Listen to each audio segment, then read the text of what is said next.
আসসালামু আলাইকুম রহমতুল্লাহি ওবারাকাতুহু। আমি doctor Saidur Rahman Sayed, ECG study and solve and treatment of the heart disease, এই গ্রুপের অ্যাডমিন অ্যান্ড ফাউন্ডার।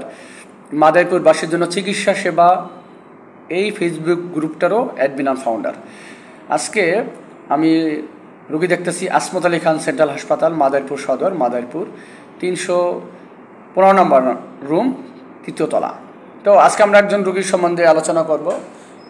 এই রোগী হচ্ছে আমাদের এখানের সম্মানিত পুলিশ সুপার, ওই অফিসেরই একজন পুলিশ কর্মকর্তার ছেলে। তো ওর নাম হচ্ছে মোহাম্মদ ইলানুর। সে সায়েন্সের একজন ছাত্র, আমাদের সরকারি নাজিমুদ্দিন কলেজের একজন ভালো ছাত্র আলহামদুলিল্লাহ। কিন্তু ওর যে মেইন প্রবলেমটা যে ছিল সেটা হচ্ছে প্যালপিটেশন, যেটা বুক ধরফর করে এবং বুকে ব্যথা, হঠাৎ করে ব্যথা উঠতো এবং অধিকাংশ সময় ব্যথাটা এক জায়গায় থাকতো। তো আমার লাইভ করার উদ্দেশ্য হচ্ছে, অনেক রোগী আছেন যারা এরকম যে বুকে ব্যথায় অস্থিরতা হয়ে যান, ডাক্তার চেঞ্জ করে ফেলান। যদি ডাক্তার চেঞ্জ করে ফেলান কিন্তু আসলে তাহলে কিন্তু আপনার রোগ ভালো হবে না, রোগ ধরতে হবে এবং রোগীর জন্য যা দরকার তা করা লাগবে। আমরা এই রোগীকে আমি যা বলেছি, এই পুলিশ কর্মকর্তা সে শুনেছেন এবং সেই টেস্টগুলো করেছেন বিধায় তার রোগ কিন্তু ডায়াগনোসিস করতে পেরেছি আলহামদুলিল্লাহ, এবং রোগী এখন সম্পূর্ণভাবে সুস্থ আছে। তো আমরা রোগীটার রোগ ডায়াগনোসিস করেছিলাম মূলত পেপটিক আলসার ডিজিজ, যেটা আমরা PUD বলি। তো অথচ ওর বাবা যেহেতু ওই পুলিশ কর্মকর্তা, যেহেতু ওনার হার্টের রিং পরানো ছিল, তারা মনে করছে হয়তো বা হার্টের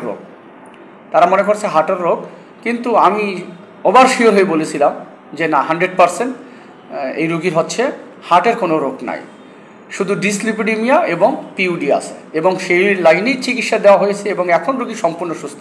রোগীর সাথে একটু কথা বলি। আসসালামু আলাইকুম। জি মোহাম্মদ ইলানুর, ভালো আছে ভাই? এই হাসিটাই দেখতে চাচ্ছিলাম।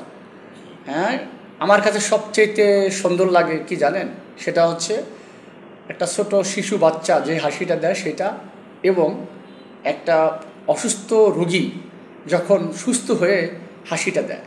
তো আল্লাহর কাছে লাখ লাখ শুকরিয়া, আপনি সেই হাসিটা আমরা দেখতে পাচ্ছি। কিন্তু যখন প্রথম আসছিলেন খুবই হতাশাগ্রস্ত ছিলেন, আপনার বাবা খুবই উদ্বিগ্ন ছিল, বারবার আমার ফোন করতো। আমি ডিস্টার্ব ফিল কখনোই করি নাই, আমি সবসময় চেষ্টা করছি কাউন্সিলিং করার জন্য।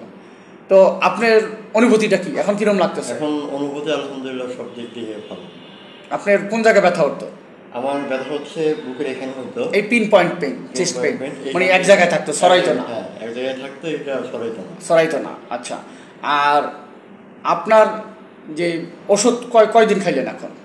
এখন 1 মাসের মতন খাওয়া। 1 মাসে, কিন্তু মোটামুটি 15 দিন পরেই তো সুস্থ, হ্যাঁ, তাই না? প্রথম কিন্তু অসুস্থ, মানে প্রথম কয়েকদিন অসুস্থ হয়ে গেছিলেন এবং হতাশা হয়ে গেছিলেন যে ভালো হই কি হই না, ঢাকা দৌড় দেবো কিনা, কারণ ঢাকা যাওয়া লাগছে, মাদারীপুর চিকিৎসা পাওয়া যায়। যাক আলহামদুলিল্লাহ। আপনার ভাই সে মনে হয় সম্ভবত ঢাকা থেকে আসছেন। আসসালামু আলাইকুম। ওয়ালাইকুম আসসালাম, ভালো আছেন? তো আপনার অনুভূতিটা কিরকম ভাই? জি আলহামদুলিল্লাহ, অনুভূতি ভালো। ছোট ভাই অসুস্থ ছিল, আপনার কাছে আসে সে আলহামদুলিল্লাহ এখন সুস্থ, ভালো আছে। রোগীদের জন্য মেসেজটা কি? রোগীদের জন্য মেসেজ হচ্ছে যে তারা যখন একটা নির্দিষ্ট ডাক্তারের কাছে আসবে, তারা যেন তার মতাদর্শে চলাফেরা করে এবং অন্য কোনো জায়গায় যেন দৌড়াদৌড়ি না করে, এবং ফ্রাস্ট্রেশন যেন তারা না। রাইট, ফ্রাস্ট্রেশনে হতাশাগ্রস্ত হয়ে যায়, আমরা ডাক্তার পর ডাক্তার চেঞ্জ করি, এইটাই খারাপ। আমরা কি বলি যে ভালো না হলে আরেকটা ডাক্তার কাছে যায়, অথবা বাড়ির আশেপাশে দোকানদারের সাথে পরামর্শ করি। দোকানদার করে কি বিভিন্ন জায়গায় টেস্ট করায়, রোগীর দেখায়। এইটা করলে কি হয়, রোগীরা খরচ অনেক বেড়ে যায়। তখন বেশি খরচ কিন্তু লাগে নাই, লাগছে। আমরা প্ল্যান অনুযায়ী করছি যে এটা না হলে এটা, এটা না হলে এটা, এটা না হলে এটা। তা আল্লাহর রহমতে টেস্ট করছে এবং যথাসময়ে যথা জায়গায় গেছে, আপনার বাবা কথা শুনছে এবং এখন সম্পূর্ণভাবে সে সুস্থ। ওষুধ মাত্র কয়টা? 4টা ওষুধ এখন, তার ভিতরে 3টে হলো খাবে, এরপর ওই একটা খাইতে পারে, নাও খাইতে পারে।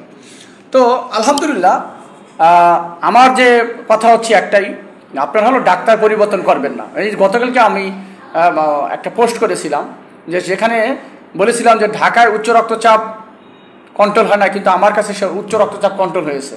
এক ভাই, ডাক্তার ভাই, সে কমেন্ট করেছিল যে আপনি ঢাকার ডাক্তাররা পারলো না কেন। আসলে ঢাকার ডাক্তার পারে না এটা আমি বলি নাই, এটা হচ্ছে যে ঢাকার ডাক্তার কাছে যতটুকু সময় পাওয়ার কথা ছিল ওই রোগী হয়তো বা অতটুকু সময় সে পায় নাই।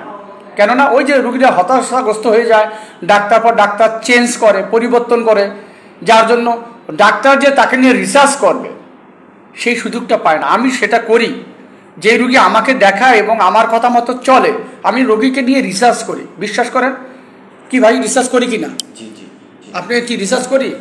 আমি কিন্তু স্টেপ বাই স্টেপ, আমি দেখেন প্ল্যানও লিখেছিলাম যে এইটা যদি না হয় লাস্টে ইটিটি ইকো এটা করার লাগবে, করাইছিলাম, করার লাগে নাই। আল্লাহর রহমতে এইটাই কিন্তু রোগ ধরা পড়ছে এবং ওনার স্টেপ বাই স্টেপ, যেহেতু বুকে ব্যথা ইসিজিতে প্রবলেম নাই, তখনই আমি 100% বলে দিয়েছিলাম যে শুধু ইসিজিতে RBBB থাকে, রাইট বান্ডেল ব্রাঞ্চ ব্লক। এই right bundle branch block maybe normal বা মেবি অ্যাবনর্মাল, কিন্তু যেহেতু ইয়াং বয়স, এই ক্ষেত্রে সাধারণত নর্মাল হওয়ার সম্ভাবনা 99% বা 90%, ওর ক্ষেত্রে সেটাই হয়েছে। কিন্তু ফ্যামিলি যেহেতু হিস্ট্রি ছিল, ডিসলিপিডিমিয়া ছিল, সেখানে একটা ভয় রয়ে গেছিলো। কিন্তু আল্লাহর রহমতে যখনই আমরা ওই টেস্টটা করলাম এবং পজিটিভ আসলো, তখন 100% শিওর হওয়ার জন্য বরিশাল পাঠাইলাম যে এলাইজে মেথডে দেখলাম যে নর্মাল থাকে 12, সেখানে 22 হয়ে গেছে বা 23 হয়ে গেছে। তো আল্লাহর রহমতে ওষুধ, পূর্ণাঙ্গ ওষুধ তখনই শুরু করছি, আগে কিন্তু ওই ওষুধ শুরু করি নাই, ট্রিপল থেরাপি আমরা শুরু করি নাই। যখনই শুরু করেছি রুগী 2-3 দিনের ভিতরেই অনেকটা পরিবর্তন। আল্লাহর রহমতে বলছে স্যার এখন ওর আব্বু ফোন করে। তো রুগীর কাছে মেসেজ একটাই, সেটা হতাশা হবেন না, ডাক্তারকে বিশ্বাস করবেন। ডাক্তার যে কোনো একটা MBBS ডাক্তারের কাছে যাবেন, তার পরামর্শ, সে যদি নাও পারে এক জায়গায় রেফার করে দিবে, কিন্তু তাকে সময় দিতে হবে। যাইয়েই রেফারের জন্য পিড়াপিড়ি করলে কিন্তু আপনার রোগ ভালো হবে না, বরঞ্চ ডাক্তার পর ডাক্তার চেঞ্জ হবে, ঔষধ পরিবর্তন হবে। এই ভিডিওটা আরও একজন রুগী যে আমার অনলাইনে চিকিৎসা নিতেছেন তার উদ্দেশ্য করে বলতেছি, যে খুলনা থেকে নিতেছেন, আপনার আর এই ভাইয়ের সেম রোগ। আশা করি আপনিও ভালো হয়ে যাবেন, যা শুধু ধৈর্য ধরতে হবে। ভালো থাকবেন সকলে, ভালো আমার জন্য, আমার রুগীর জন্য দোয়া করবেন। আল্লাহ সুবহানাহু ওয়া তাআলা তাকে যাতে পরিপূর্ণ সুস্থতা দান করেন, আমাকেও সুস্থ রাখেন, মানুষের সঠিক রোগ ডায়াগনোস করে সঠিক চিকিৎসা করতে পারি। আল্লাহ হাফেজ, আসসালামু আলাইকুম ওয়া রাহমাতুল্লাহি ওয়া বারাকাতুহু।